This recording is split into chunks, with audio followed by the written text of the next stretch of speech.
ഓം ശ്രീ സായിനാഥായ നമഃ. ഓം സദ്ഗുരുവേ നമഃ. സദാ സത്സ്വരൂപം ചിദാനന്ദകന്ദം ജഗത്സംഭവസ്ഥാനസംഹാരഹേതും സ്വഭക്തേച്ഛയാമാനുഷം ദർശയന്തം നമാമീശ്വരം സദ്ഗുരും സായിനാഥം. ജയ് സായിറാം.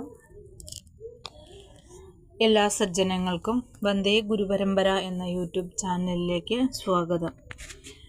ശ്രീ സായി സച്ചരിതത്തിലെ 13-ാം അധ്യായമായ കൂടുതൽ സായി ലീലകൾ എന്ന ഭാഗം വായിക്കുന്നു.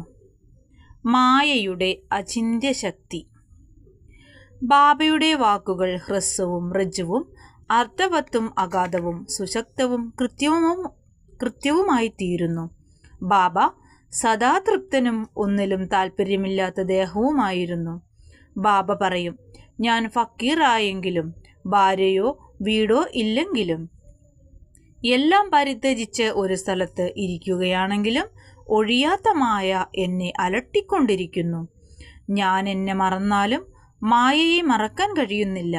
അവളെപ്പോഴും എന്നെ ആവരണം ചെയ്യുന്നു. ഈ വിഷ്ണുമായ ബ്രഹ്മാവിനെയും മറ്റു ദേവന്മാരെയും വലയ്ക്കുന്നതാണ്. പിന്നെയാണോ എന്നെ പോലെയുള്ളൊരു സാധു ഫക്കീറിനെ?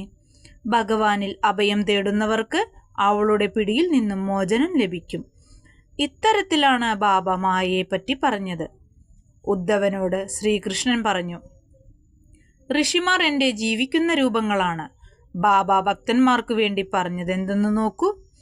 ഭാഗ്യവന്മാരും ദുർവാസന ത്യജിച്ചവരും എൻ്റെ ആരാധനയിൽ വ്യാപൃതരാവുന്നു. നിങ്ങൾ സദാ സായി സായി സായി എന്ന് ജപിച്ചാൽ ഞാൻ സപ്തസാഗരങ്ങളും കടത്തിവിടാം. ഈ വാക്കുകളിൽ വിശ്വസിക്കുക. അതുകൊണ്ട് നിങ്ങൾക്ക് നേട്ടമേ ഉണ്ടാവൂ. എന്നെ ആരാധിക്കുവാൻ യാതൊരുവിധ ഒരുക്കങ്ങളും ആവശ്യമില്ല. 8 കൂട്ടം 16 കൂട്ടം ഒരുക്കങ്ങൾ ഒന്നും തന്നെ ആവശ്യമില്ല. എവിടെ പരിപൂർണ ഭക്തിയുണ്ടോ അവിടെ ഞാൻ വിശ്രമിക്കുന്നു. ഇനി സായിക്ക് അർപ്പിക്കപ്പെട്ടവർക്ക് സായി എന്തു ചെയ്തു കൊടുത്തു എന്ന് നോക്കാം. ഭീമാജി പാട്ടീൽ പൂന ഡിസ്ട്രിക്റ്റിൽ ജുംനാർ താലൂക്കിലെ നാരായണഗാവൺ എന്ന സ്ഥലത്തെ ഭീമാജി പാട്ടീൽ എന്നൊരാൾ 1908 കഠിനവും മാറാത്തതുമായ നെഞ്ചുവേദന അനുഭവിച്ചു. ഒടുവിൽ അത് ക്ഷയമായി മാറി. പല ചികിത്സകളും ചെയ്തിട്ടും ഒരു ഭേദവും ഉണ്ടായില്ല. എല്ലാ ആശയും നഷ്ടപ്പെട്ട് ദൈവത്തെ മാത്രം ഭജിക്കാൻ തുടങ്ങി. പ്രഭോ നാരായണ രക്ഷിക്കണേ എന്ന്. കാലം നന്നാവുമ്പോൾ ദൈവത്തെ ഓർമ്മിക്കില്ലെങ്കിലും കഷ്ടകാലത്ത് ദൈവത്തെ വിളിക്കൽ പതിവാണല്ലോ. അങ്ങനെ ഭീമാജി ഈശ്വര ഭജനം തുടങ്ങി. അയാൾ ബാബാ ഭക്തനായ നാനാ സാഹേബ് ചന്ദോർക്കറെ കണ്ടു. ഇതിനെപ്പറ്റി ചോദിക്കാൻ ആലോചിച്ചു. അങ്ങനെ സൂക്കേടിന്റെ എല്ലാ വിവരവും കൊള്ളിച്ച് ചന്ദോർക്കർക്ക് അയാൾ ഒരു കത്തെഴുതി. അഭിപ്രായം ആരാഞ്ഞു. അതിനു മറുപടിയായി ഇനി ബാബയുടെ കാൽക്കൽ ശരണം പ്രാപിക്കലല്ലാതെ വേറെ വഴിയില്ലെന്ന് എഴുത്തും കിട്ടി. നാനാ സാഹിബിന്റെ നിർദ്ദേശാനുസരണം ഷിർദിക്ക് പോകാനൊരുങ്ങി അയാളെ ഷിർദിക്ക് കൊണ്ടുവന്ന് എടുത്ത് ബാബയുടെ മുന്നിൽ കൊണ്ടുവന്നു വെച്ചു. നാനാ സാഹിബും ശ്യാമയും അന്നേരം അവിടെയുണ്ടായിരുന്നു. ബാബ അത് പൂർവകർമ്മ ഫലമാണെന്ന് പറഞ്ഞു. ആദ്യം ഇടപെടാൻ വിസമ്മതിച്ചു. അപ്പോൾ രോഗി നിരാശയോടെ മറ്റാരും ശരണമില്ലെന്നും ദയ കാണിക്കണമെന്നും പറഞ്ഞ് കരയാൻ തുടങ്ങി. ബാബയുടെ ഹൃദയം അലിഞ്ഞു. നിൽക്കൂ, എത്രമാത്രം കഷ്ടത്തിലും കുഴപ്പത്തിലുമായാലും ഒരുത്തൻ ഈ മസ്ജിദിൽ കാലുവെച്ചാൽ പിന്നെ അവർ സന്തോഷത്തിലേക്കാണ് നീങ്ങുക. ഇവിടുത്തെ ഫക്കീർ ദയാലുവാണ്. അദ്ദേഹം എല്ലാ സൂക്കേടും മാറ്റി എല്ലാവരെയും പ്രേമത്തോടും ദയോടും കൂടി സംരക്ഷിക്കും എന്ന് പറഞ്ഞു. 5 മിനിറ്റ് കൂടുമ്പോൾ രോഗി രക്തം ഛർദ്ദിച്ചിരുന്നു. പക്ഷേ ബാബയുടെ മുന്നിൽ അയാൾ ഛർദ്ദിച്ചില്ല. ബാബ ദയാദാക്ഷിണ്യത്തോടെ ഈ വാക്കുകൾ പറഞ്ഞതോടുകൂടി രോഗം താഴാൻ തുടങ്ങി. ബാബ അയാളോട് ഭീമാബായിയുടെ വീട്ടിൽ താമസിക്കാൻ പറഞ്ഞു. അത് സൗകര്യമോ ആരോഗ്യപരമോ ആയ വീടായിരുന്നില്ലെങ്കിലും ബാബയുടെ വാക്കനുസരിച്ചേ തീരൂ. അയാൾ അവിടെ താമസിക്കെ 2 സ്വപ്നാനുഭവങ്ങളെ കൊണ്ട് ബാബ അയാളുടെ സൂക്കേട് മാറ്റി. ഒരു സ്വപ്നത്തിൽ അയാൾ ഒരു ചെറിയ കുട്ടിയായിരിക്കെ ക്ലാസ്സിൽ പാഠമാല ചൊല്ലാത്തതിന് അധ്യാപകന്റെ കയ്യിൽ നിന്ന് കഠിനമായ ദണ്ഡനം കിട്ടിയതായി കണ്ടു. രണ്ടാമത്തെ സ്വപ്നത്തിൽ ആരോ ഒരാൾ ഭാരമേറിയ ഒരു കല്ല് നെഞ്ചത്തുരുട്ടിയതിനാൽ അതിയായ ദണ്ഡനം അനുഭവിച്ചതായും കണ്ടു. ഈ 2 സ്വപ്നാനുഭവങ്ങളെ കൊണ്ടുണ്ടായ വേദന കൊണ്ട് അയാളുടെ സൂക്കേട് മാറി. അയാൾ ആരോഗ്യവാനായി വീട്ടിലേക്ക് മടങ്ങി. അയാൾ കൂടെ ഷിർദിയിൽ വന്ന് ബാബയുടെ കൃത്യത്തെ സ്മരിച്ച് കൃതജ്ഞതാപൂർവം ബാബയെ നമസ്കരിക്കും. മഹാരാഷ്ട്രയിൽ സാധാരണ ജനങ്ങൾ അവരുടെ വീട്ടിൽ 2 ആഴ്ചയ്ക്കൊരിക്കലോ മാസത്തിലൊരിക്കലോ സത്യനാരായണ പൂജ നടത്താറുണ്ട്. ഈ ഭീമാജിയാണ് പുതിയ വിധം സത്യസായി വ്രത പൂജ സത്യനാരായണ പൂജയ്ക്ക് പകരം അയാളുടെ വീട്ടിൽ വെച്ച് ആദ്യമായി നടത്താൻ തുടങ്ങിയത്. ബാല ഗണപത് ഷിംബി. മറ്റൊരു ബാബ ഭക്തനായ ബാല ഗണപത് ഷിംബിക്ക് മാറാത്തൊരു മലമ്പനിയായിരുന്നു. പല മരുന്നുകളും പ്രയോഗിച്ചിട്ടും ഫലമുണ്ടായില്ല. പനി മാറുന്നില്ലെന്ന് കണ്ടപ്പോൾ ബാബയുടെ അടുത്തേക്കോടി ശരണം പ്രാപിച്ചു. ബാബ ഇപ്രകാരം ഒരു അസാധാരണ ചികിത്സ പറഞ്ഞുകൊടുത്തു. ലക്ഷ്മി ക്ഷേത്രത്തിന് മുന്നിൽ വെച്ച് കറുത്ത നായയ്ക്ക് തൈര് കൂട്ടി ചോറ് കൊടുക്ക്. ഇതെങ്ങനെ ചെയ്യണമെന്ന് ബാലനറിയില്ല. വീട്ടിൽ ചെന്നപ്പോൾ ചോറും തൈരും കണ്ടു. അത് ചേർത്ത് കുഴച്ച് ലക്ഷ്മി ക്ഷേത്രത്തിലേക്ക് പോയി. അവിടെ അതാ കറുത്ത നായ വാലാട്ടി നിൽക്കുന്നു. ചോറും തൈരും നായയ്ക്ക് വെച്ചു കൊടുത്തു. നായ അത് തിന്നതോടുകൂടി അതിശയകരമാവണ്ണം മലമ്പനി മാറുകയും ചെയ്തു. ബാപ്പു സാഹേബ് ബൂട്ടി. ശ്രീമാൻ ബൂട്ടിക്ക് ഒരു ദിവസം വയറിളക്കവും ഛർദിയും പിടിക്കപ്പെട്ടു. അയാളുടെ അലമാര നിറയെ ഉണ്ടായിരുന്ന മരുന്നുകൊണ്ടൊന്നും ഗുണം കിട്ടിയില്ല. വയറിളകിയും ഛർദിച്ചും തളർന്ന ബാബ ദർശനത്തിന് പോലും പോവാൻ കഴിയാതെയായി. ബാബ അയാളെ ആളയച്ചു വരുത്തി മുന്നിലിരുത്തി. ഇങ്ങനെ പറഞ്ഞു, സൂക്ഷിച്ചോ, ഇനി വയറിളകരുത്. പിന്നെ ചൂണ്ടുവിരൽ ആട്ടിക്കൊണ്ട് പറഞ്ഞു, ഛർദി നിൽക്കട്ടെ. അതോടുകൂടി ബൂട്ടിക്ക് സുഖമായി.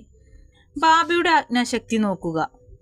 മറ്റൊരിക്കൽ അയാൾക്ക് കോളറ പിടിക്കപ്പെട്ടു. കഠിനമായ ദാഹം അനുഭവപ്പെട്ടു.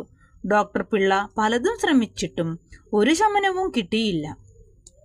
അപ്പോൾ ബാബയെ സമീപിച്ച് എന്ത് മരുന്ന് കൊടുത്താലാണ് സുഖപ്പെടുക എന്ന് അന്വേഷിച്ചു.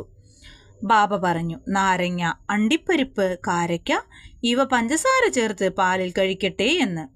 ഇത് സാധാരണഗതിയിൽ രോഗം വർദ്ധിപ്പിച്ച് രോഗിയുടെ മരണത്തിനിടയാക്കുന്ന സാധനങ്ങളാണ്. ഒരു ഡോക്ടറും ഇത് സമ്മതിക്കില്ല. പക്ഷേ ബാബയുടെ കൽപ്പന അനുസരിച്ച് ആ മരുന്ന് കൊടുക്കുകയും രോഗം അതോടെ മാറുകയും ചെയ്തു. ആലന്തി സ്വാമി. ആലന്തിയിൽ നിന്നൊരു സ്വാമി ബാബയെ ദർശിക്കാൻ വന്നു. അയാൾക്ക് അതിയായ ചെവിക്കുത്തു കാരണം തീരെ ഉറക്കം കിട്ടിയില്ലായിരുന്നു. ഒരു ഓപ്പറേഷൻ കഴിച്ചിട്ടും സുഖമായില്ല. അസാധ്യ വേദന കൊണ്ട് എന്തു ചെയ്യണമെന്നറിയാതെയായി. അയാൾ പോവാൻ യാത്രാനുമതി ചോദിക്കാൻ ബാബയുടെ അടുക്കൽ വന്നപ്പോൾ ശ്യാമ ബാബയോട് സ്വാമിയുടെ ചെവിക്കുത്തിന് എന്തെങ്കിലും ഒരു പരിഹാരം പറഞ്ഞു കൊടുക്കണമെന്ന് അപേക്ഷിച്ചു. ബാബ സമാധാനിപ്പിച്ചു പറഞ്ഞു, അള്ളാ അച്ഛാ കരേഗേ, ഭഗവാൻ നല്ലത് വരുത്തും എന്ന്. സ്വാമി പൂനെക്ക് മടങ്ങി. ഷിർദിയിലേക്ക് എഴുതി. ചെവിക്കുത്തു മാറി. പക്ഷെ വീർപ്പ് മാത്രം ഉണ്ടായിരുന്നു. പിന്നെ ഓപ്പറേഷന് വേണ്ടി കുറച്ച് ദിവസം കഴിഞ്ഞ് ഡോക്ടറെ കാണിച്ചപ്പോൾ വീർപ്പം മാറിയിരിക്കുന്നു എന്ന്. ബാബയുടെ വാക്കുകളുടെ മാസ്മരശക്തി നോക്കുക. കാക്ക മഹാജനി. മറ്റൊരു ഭക്തനായ കാക്ക മഹാജനിക്ക് ഡയേറിയ, വയറിളക്കം പിടിക്കപ്പെട്ടു. ബാബയുടെ സേവനം മുടങ്ങാതിരിക്കാൻ അയാൾ മസ്ജിദിന്റെ മൂലയിൽ തന്നെ ഒരു പാത്രം വെള്ളം വെച്ച് വെളിക്ക് പോവാൻ തോന്നുമ്പോഴെല്ലാം പോയി മസ്ജിദിൽ കഴിച്ചുകൂട്ടി. ബാബയ്ക്ക് എല്ലാം അറിയുന്നതുകൊണ്ട് ഉടനെ സുഖപ്പെടുത്തുമെന്ന് വിശ്വസിച്ച് അയാളൊന്നും ബാബയോട് പറഞ്ഞില്ല. മസ്ജിദിന്റെ മുന്നിലെ മുറ്റം പണി ബാബ അനുവദിച്ചിരുന്നു. പക്ഷേ പണി തുടങ്ങിയപ്പോൾ ബാബയ്ക്ക് കോപം വന്ന് ഉച്ചത്തിൽ അലറി. എല്ലാവരും പേടിച്ചോടി. കാക്ക മഹാജനിയും ഓടാൻ തുടങ്ങുമ്പോൾ ബാബ കയറി പിടിച്ച് അയാളെ അവിടെ ഇരുത്തി. ആ കുഴപ്പത്തിൽ ആരോ അവിടെ ഒരു സഞ്ചിയിൽ കുറെ കടല ഇട്ടുപോയിരുന്നു. ബാബ ഒരു പിടി കടലയെടുത്ത് തിരുമ്മി തൊലി ഊതി കളഞ്ഞ് കാക്കയെ കൊണ്ട് തീറ്റിച്ചു. പുലഭ്യം പറയലും കടല തീറ്റിക്കലും ഒരുമിച്ച് നടന്നുകൊണ്ടിരുന്നു. ബാബയും കുറച്ചു കടല തിന്നു.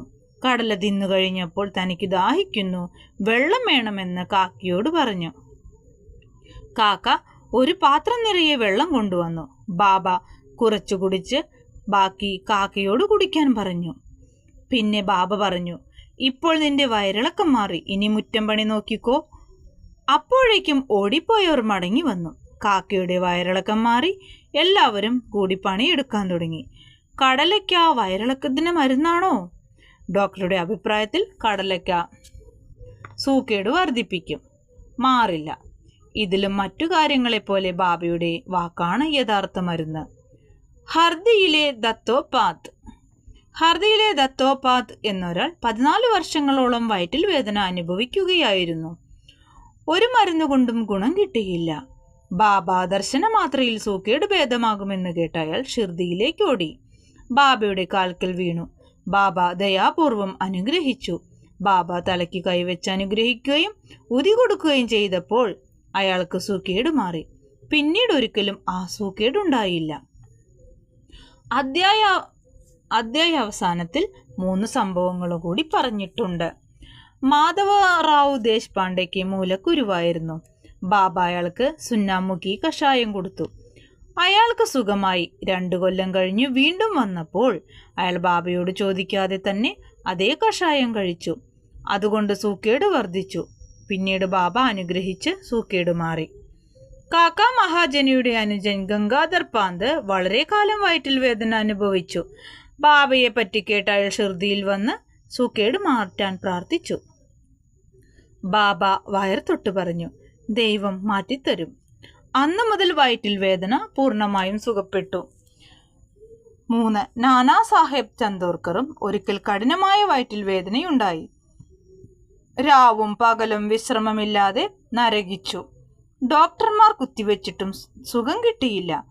ബാബയെ സമീപിച്ച് ബാബ ബുർഫി എന്ന മധുരപലഹാരം നെയ്കൂട്ടി കഴിക്കാൻ പറഞ്ഞു. ഇതുകൊണ്ട് സൂക്കേട് മാറി.